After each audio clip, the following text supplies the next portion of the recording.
You can make a retro sunset pretty easily inside of Inkscape, and I'm going to show you how. On the left-hand side here, we've got a menu, and I'm going to click on this little circle button to start. And then I'm going to draw a circle. Now, if I just drag my mouse, it's going to make an oval. Could be long and skinny. So what you want to do is hold down the control key, and that locks in the aspect ratio. Now, if you hold down the control key and you really reef it, it will go a little bit fat, but otherwise, you can get a circle pretty easily just by moving sort of in a 45-degree angle. So I'm going to make a nice big circle just like this. It doesn't really matter what the color is, but you can change this color pretty easily just down below on the color palette. So I'm going to make this, for example, a dark color. Now I'm going to create lines. And to do that, I'm going to click on this little square button here on the left-hand side. That's the rectangle tool.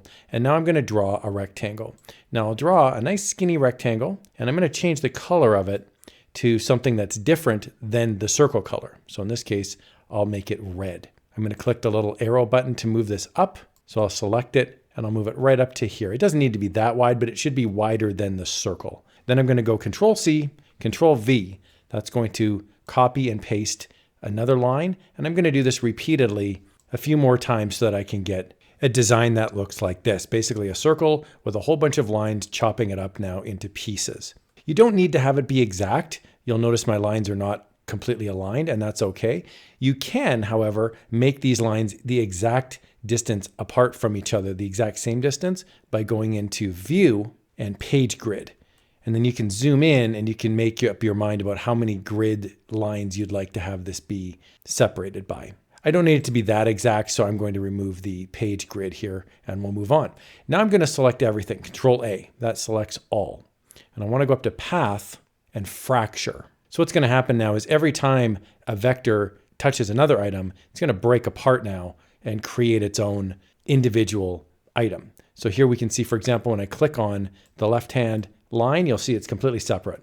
I'm going to click over here and we'll see it's completely separate. I'm just going to go down now and remove all of these little stragglers. So I'm just simply clicking on the line, selecting it, and then just hitting the delete key. So now I have my circle with my lines in it. And now I'm going to click on the line inside the circle. And I'm also going to delete those as well. Okay, that's the last one. So now I'm left with a circle that is striped and they are completely separate from each other.